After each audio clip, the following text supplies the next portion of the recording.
Paz do Senhor, bom dia, que a sua segunda-feira seja uma segunda-feira maravilhosa, abençoada, que o seu dia seja um dia repleto de realizações e da bênção do nosso Deus sobre a sua casa, sobre a sua família, sobre o seu ganha-pão, sobre a sua vida física e espiritual. Eu quero te convidar, meu amigo, minha amiga, agora a lermos aquela porção diária da Palavra de Deus que todos os dias nós lemos. Vamos hoje continuar no primeiro livro de Reis. Hoje nós vamos ler sobre os dias finais de Salomão e como esse homem se perdeu nos seus últimos dias, para variar, né? E a partir dali, então, um caos será estabelecido sobre a nação de Israel. A divisão das tribos nós vamos ver na sequência a partir da leitura de amanhã. E como isso vai ser complicadíssimo. Então, em nome de Jesus, vamos agora para a nossa leitura e que o Senhor te abençoe e te dê uma boa semana em nome de Jesus. Vamos a ela? Primeiro livro de Reis, capítulo 10. A rainha de Sabá visita Salomão. Quando a rainha de Sabá ouviu falar da fama de Salomão, com respeito ao nome do Senhor, veio prová-lo com perguntas difíceis. Chegou a Jerusalém com uma enorme comitiva, com camelos carregados de especiarias, grande quantidade de ouro e pedras preciosas. Ela se apresentou diante de Salomão e lhe expôs tudo o que trazia em sua mente. Salomão respondeu todas as perguntas que ela fez, e não houve nada profundo demais que o rei não pudesse explicar. Quando a rainha de Sabá viu toda a sabedoria de Salomão, o palácio que ele havia construído, a comida que era servida na mesa dele, o lugar dos seus oficiais, o serviço dos seus criados e os trajes deles, seus copeiros e o holocausto que oferecia na casa do Senhor, ficou como fora de si. E disse ao rei: é verdade o que ouvi na minha terra a respeito de você e a respeito da sua sabedoria. Eu, porém, não acreditava naquelas palavras, até que vim e vi com os meus próprios olhos. Eis que não me contaram nem a metade. Você supera em sabedoria e prosperidade a fama que ouvi. Felizes os homens à sua volta, felizes estes seus servos que estão sempre diante de você e que ouvem a sua sabedoria. Bendito seja o Senhor, o seu Deus, que se agradou de você e o colocou no trono de Israel. O Senhor ama Israel, o Senhor ama Israel para sempre, e por isso ele o constituiu rei, para que você execute o juízo e a justiça. Ela entregou ao rei 4 toneladas de ouro, grande quantidade de especiarias e pedras preciosas. Nunca mais veio especiaria em tanta abundância como a que a rainha de Sabá ofereceu ao rei Salomão. Também os navios de Irão que transportavam ouro de Ofir traziam de lá grande quantidade de madeira de sândalo e pedras preciosas. Desta madeira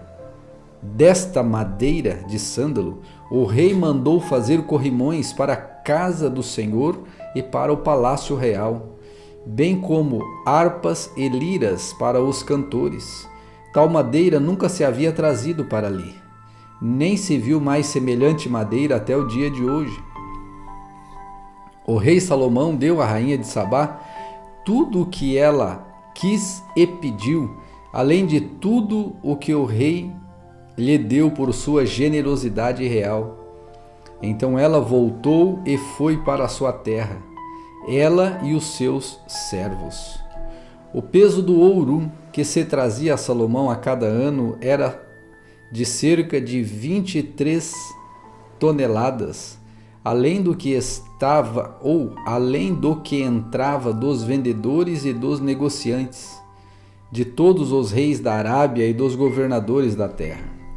O rei Salomão fez 200 grandes escudos de ouro batido, empregando 7 quilos e 200 gramas de ouro em cada escudo.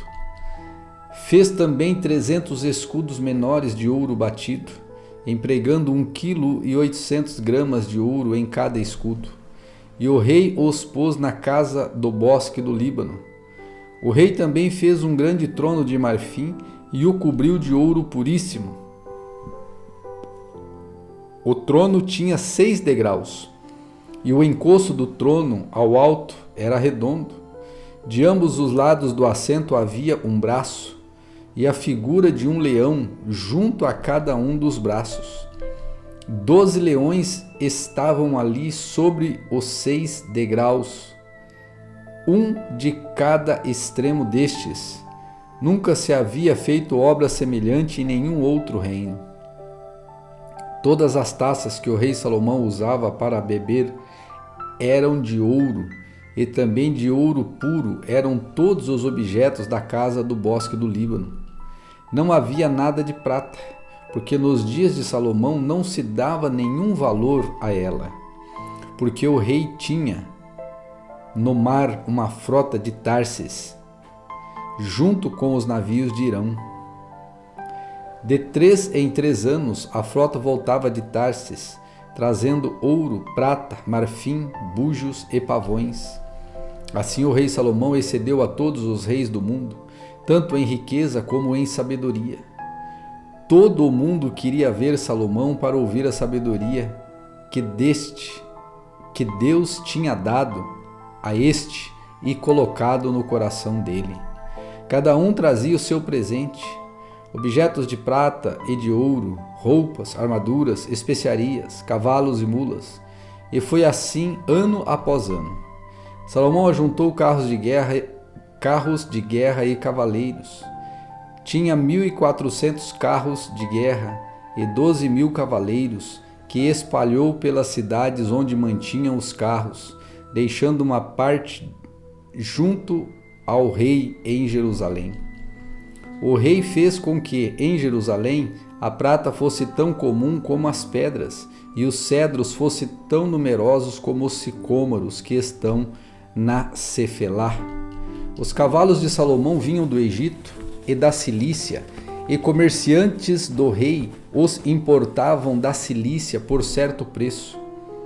Importava-se do Egito um carro de guerra por 600 moedas de prata e um cavalo por 150.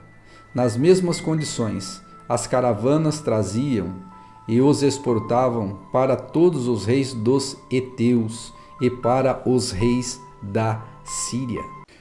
1 Reis capítulo 11. A idolatria de Salomão.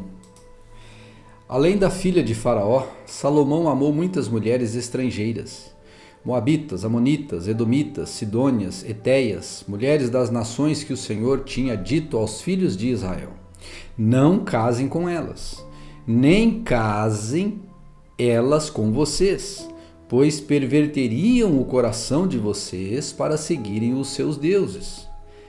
A estas Salomão se apegou pelo amor. Tinha 700 mulheres que eram princesas e 300 concubinas, e as suas mulheres lhe perverteram o coração. Sendo já velho, suas mulheres lhe perverteram o coração para seguir outros deuses, e o coração dele não era fiel ao Senhor, o seu Deus, como havia sido fiel o coração de Davi, seu pai. Salomão seguiu Astarote, deusa dos sidônios, e Milcom, abominação dos amonitas. Assim, Salomão fez o que era mal aos olhos do Senhor, e não perseverou em seguir o Senhor, como Davi, seu pai, havia feito. Neste tempo, sobre o monte que fica diante de Jerusalém, Salomão construiu um santuário a Quemos, abominação Moabe, e a Moloque, abominação dos filhos de Amon.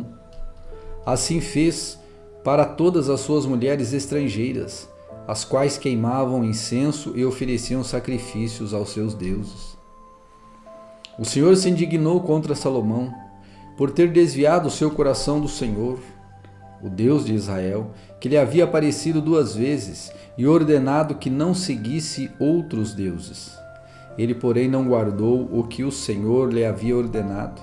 Por isso o Senhor disse a Salomão: já que você procedeu assim e não guardou a minha aliança, nem os meus estatutos que lhe ordenei, vou tirar o reino de você e vou dá-lo a um de seus servos.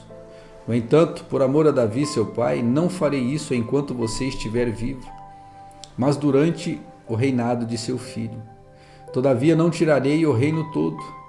Darei uma tribo a seu filho, por amor a Davi, seu servo, e por amor a Jerusalém que escolhi.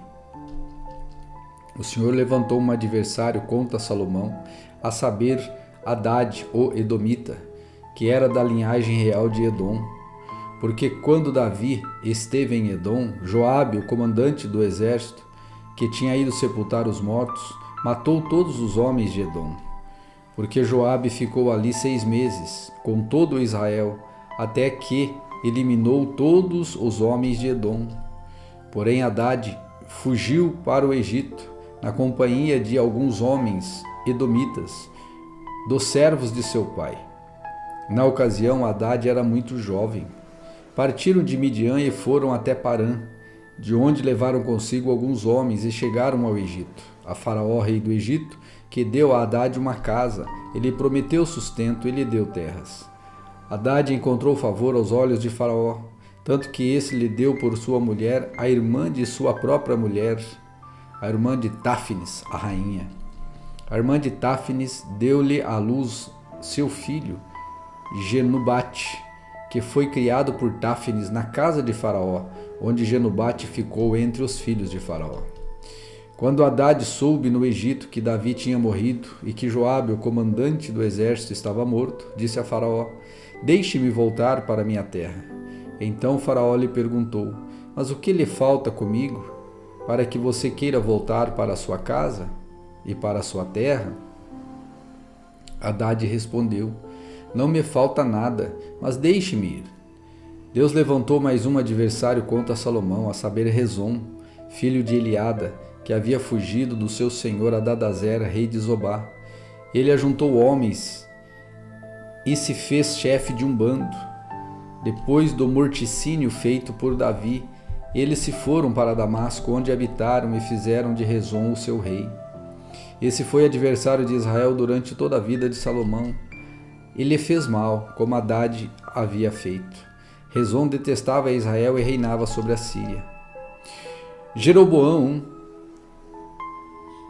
filho de Nebate, efraimita de Zereda, servo de Salomão, e cuja mãe era uma viúva chamada Zeruia, revoltou-se contra o rei. Esta foi a causa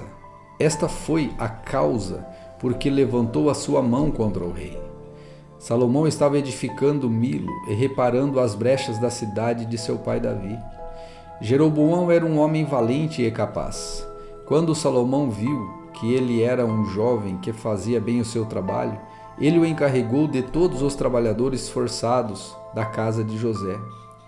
Aconteceu que, nesse tempo, quando Jeroboão estava saindo de Jerusalém, o profeta Aías de Siló o encontrou no caminho. O profeta estava usando uma capa nova e os dois estavam sozinhos no campo.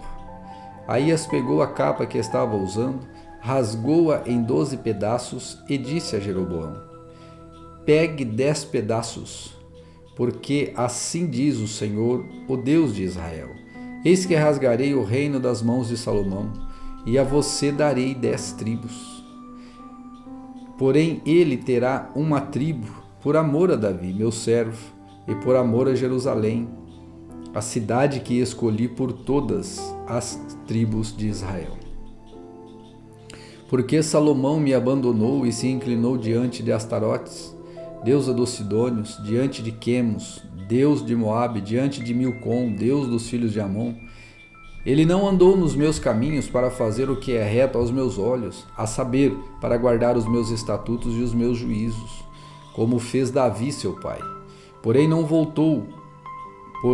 vou tirar de Salomão o reino todo. Pelo contrário, farei com que ele governe durante todos os dias da sua vida, por amor a Davi, meu servo, que escolhi e que guardou os meus mandamentos e os meus estatutos. Mas da mão do filho de Salomão tomarei o reino, a saber, as 10 tribos, e as darei a você. e ao filho dele darei uma tribo, para que Davi, meu servo, tenha sempre uma lâmpada diante de mim em Jerusalém, a cidade que escolhi para pôr ali o meu nome. Quanto a você, eu o tomarei, e você reinará sobre tudo o que desejar a sua alma, e você será rei sobre Israel. Se você ouvir tudo o que lhe ordenar, e andar nos meus caminhos, e fizer o que é reto aos meus olhos, guardando os meus estatutos e os meus mandamentos, como fez Davi meu servo, eu estarei sempre com você, e lhe edificarei uma casa estável, como edifiquei para Davi, e darei Israel a você. Por causa disso, afligirei a descendência de Davi, mas não para sempre. Salomão tentou matar Jeroboão, mas este se levantou e fugiu para o Egito, para junto de Sisaque, rei do Egito, e ali permaneceu até a morte de Salomão. Quanto aos demais atos de Salomão, a tudo o que fez e a sua sabedoria, não está tudo escrito no livro da sabedoria de Salomão? O tempo que Salomão reinou sobre Israel em Jerusalém foi de 40 anos. Salomão morreu e foi sepultado na cidade de Davi, seu pai, e Roboão, seu filho, reinou em seu lugar.